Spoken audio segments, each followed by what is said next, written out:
4 ও 5 August প্রাণ যাওয়াদের দুজন রিয়াজ আর রাসেল, একজন শিক্ষার্থী আর একজন মাছ ব্যবসায়ী। আন্দোলনের শুরু থেকেই রাজপথে তারা দুজনই মারা গেল মাথায় গুলি লেগে। একজন তাৎক্ষণিক আর একজন মারা যান সাথে সাথেই। সিলন ফ্যামিলি ব্লেন্ডের কড়ালিকার আর সতেজ স্বাদের পারফেক্ট ব্লেন্ডে স্বপ্নেরা মেলুক টানা।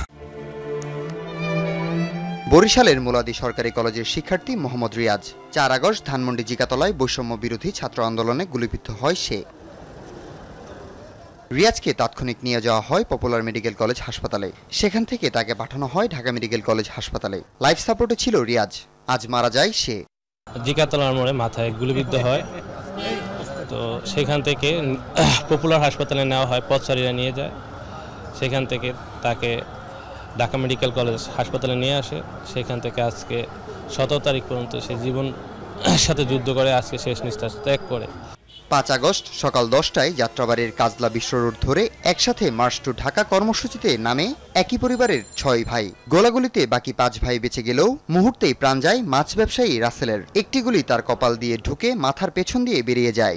অনেক গুলি করছে পুলিশরা, গুলি করার সাথে সাথে 7-8 জন পড়ে গেছে নিচে। পড়ার পরে 3 জন অনেক স্পট ডেড।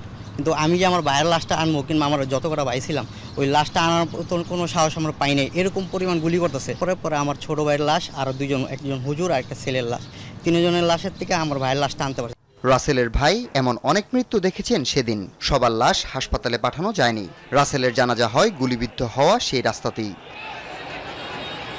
হাসিবুল করিম, যমুনা নিউজ, ঢাকা।